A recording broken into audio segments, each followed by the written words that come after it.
Welcome to Cloud Infrastructure Services YouTube channel. In this video, we are going to show you how you can set up a Radius server including FreeRADIUS and daloRADIUS GUI on Azure. So simply click the link in the description box to come to this marketplace listing for Azure, and from here you want to create a new virtual machine. For that, simply click on this option that says Get It Now. After that, simply click on Continue. Now from this product description page, simply click on this option that says Create. And then you will be brought to this page from where you can customize your virtual machine. So choose the subscription that you have and then choose a resource group by either creating a new one or by choosing an already existing one. Once that is done, give your virtual machine a deployment name. So I'm going to call this one as Radius Server. Now once that is done, choose the region or zone where you want to deploy your virtual machine. After that, scroll down and make sure that the image is the one that you got from the link in the description box. Scroll down even more and choose the size of the virtual machine according to your requirements. Once that is done, we are going to come over to the authentication type and choose it as SSH public key. After that, provide yourself a username, so I'm going to call mine as CIS, and then for the name of the key pair, I'm going to call this one as Radius Server Key as well. Once all of the settings are done, simply click on Review plus Create. After that, simply wait for the validation process to fully complete. Once the validation process is done, you need to click on this Create button, and then it is going to prompt you to download the key pair. So download the key pair and click on Create Resource. Now this is going to deploy your virtual machine, so wait for the deployment process to fully complete. Now once the deployment process is done, the next step is to connect to a virtual machine using an SSH connection. For that, simply click on Go to Resource, and then from this overview page, simply click on Connect and then choose SSH. After that, on this page you're going to see this command. Simply copy it and open up either a command prompt or a PowerShell, paste in the command, and then replace this path for the path where you have downloaded your private key or the PEM file. Now once that is done, simply hit enter, and then when prompted, simply type in yes and then hit enter once more. And then after a while, you would be inside the SSH service of your virtual machine. Now we can start setting up our FreeRADIUS along with the daloRADIUS GUI. Now to follow along with this tutorial for the setup process, simply click on the link in the description box of the blog post, which contains all the commands and processes that I'm going to go through in this tutorial. So the very first step that we're going to do is run the MySecure installation process. So simply head over to the SSH terminal and type in the command sudo space mysql -secure -installation and then hit enter. And when it asks you for the current root password, it is blank, so simply hit enter and then go ahead with the secure installation process. Provide a password for the root user, and then you can remove the anonymous users and all of these settings according to your requirements. Now once that is done, the next step is to actually create a database for FreeRADIUS server and also to attach a password with that database. So for that, simply head inside the MySQL shell by simply typing in the command sudo mysql space -u then root and then -p. After that, you're going to provide the password for the root user that you have established in the secure installation. Once that is done, you will be brought to this MariaDB shell.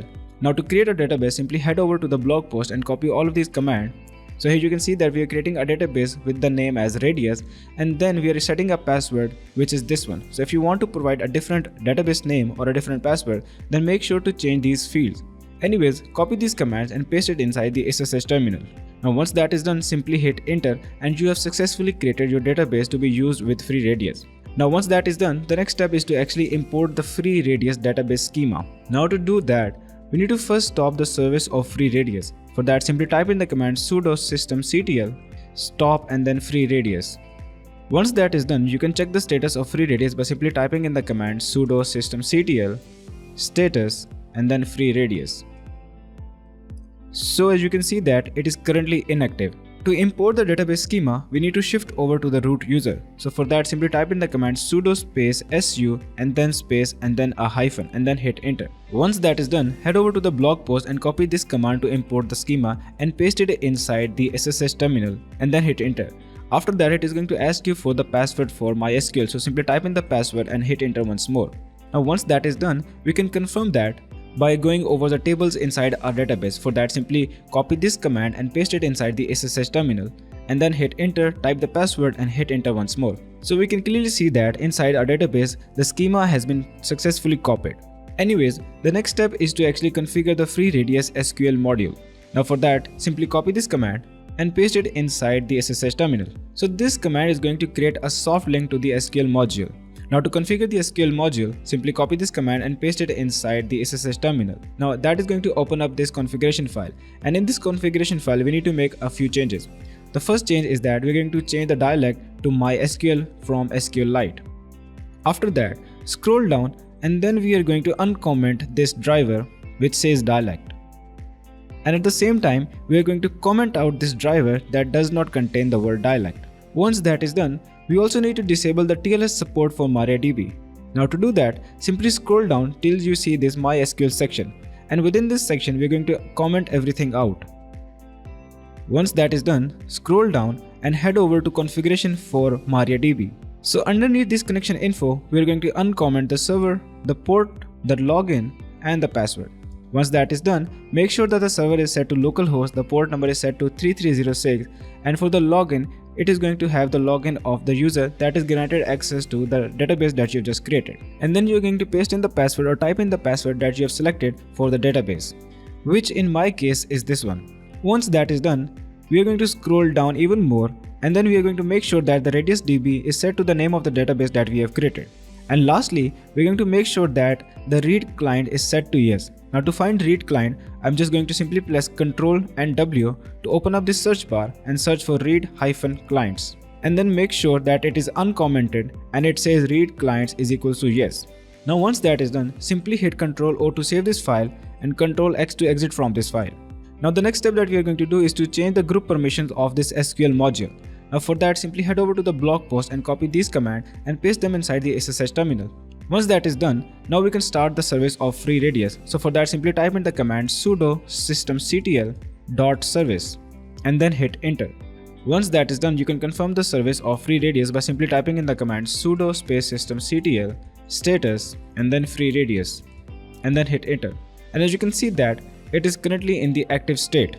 Now this means that FreeRADIUS is totally set up on Azure. The next thing that we are going to do is that we are going to set up the FreeRADIUS GUI, which is the daloRADIUS. Now to set up this GUI, we need to first install daloRADIUS. For that, simply head over to the blog post and copy these commands one by one and paste them inside the SSH terminal.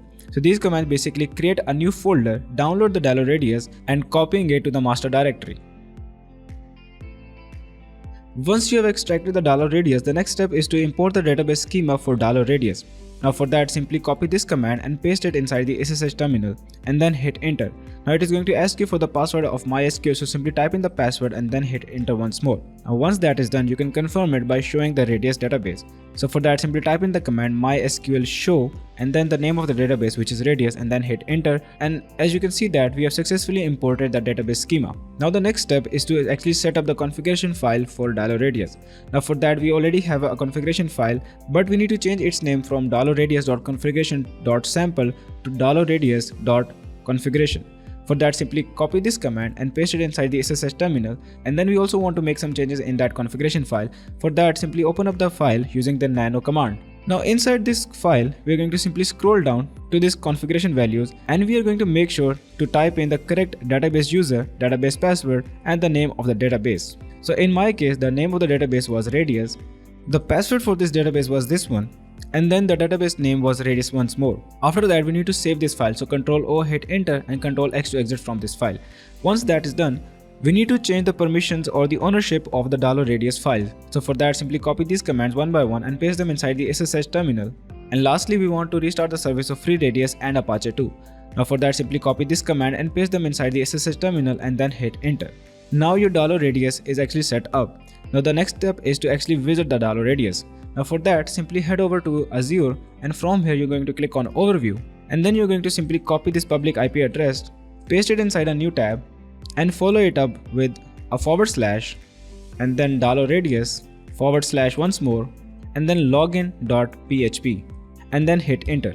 Now this is going to open up this login page for daloRADIUS. Now the username is actually administrator and the password is Radius. So if you want to change the password, then what you can do is you can click on login, head inside the dashboard and change the password from here. Anyways, this is the daloRADIUS web management server, totally set up.